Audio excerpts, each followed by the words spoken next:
looking at something is something that we take for granted, right? Looking at, and I know you're really passionate about documenting, and Yeah.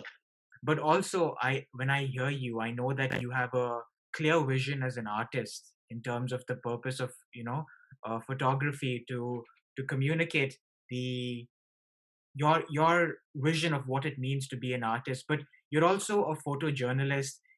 I know that you have a vision as an artist in terms of what your photos should be. So how do you grapple both these sort of spaces, of being a photojournalist, being an artist, and finding that balance between these two worlds?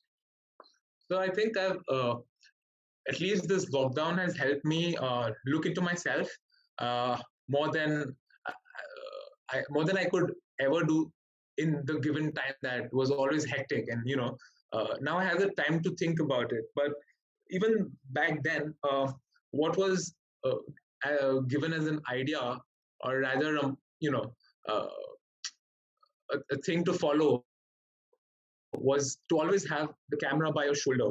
Like, if that is done, you do not. There are lots of things you see, and you wish you had a camera, and you do not wish that if you always have it by you, next to you. So mostly, I do have a camera by my shoulder.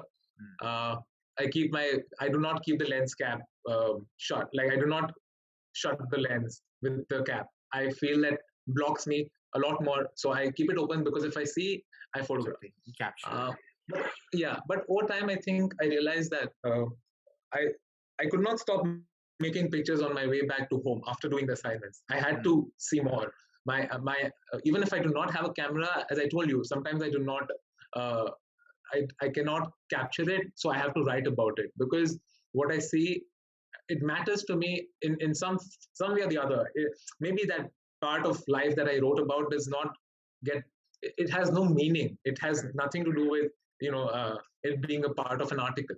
But I write a little note about it, and I I think you have to keep the balance. The balance is very important. Mm. Uh, uh, I remember my sister asking me in between at some point of my life where I was just all about assignments and just running behind the big picture.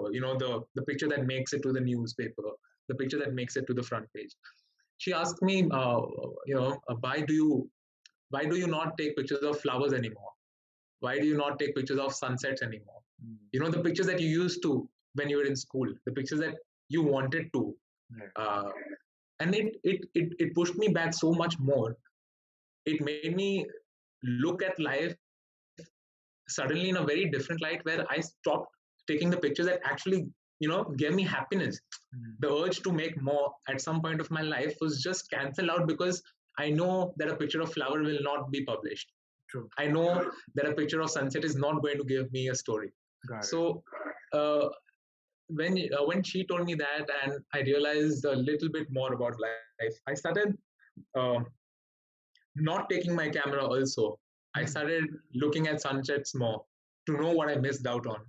I uh, I started reading more poems, writing a bit more than I used to. So my captions. So as you said that I write about my pictures well.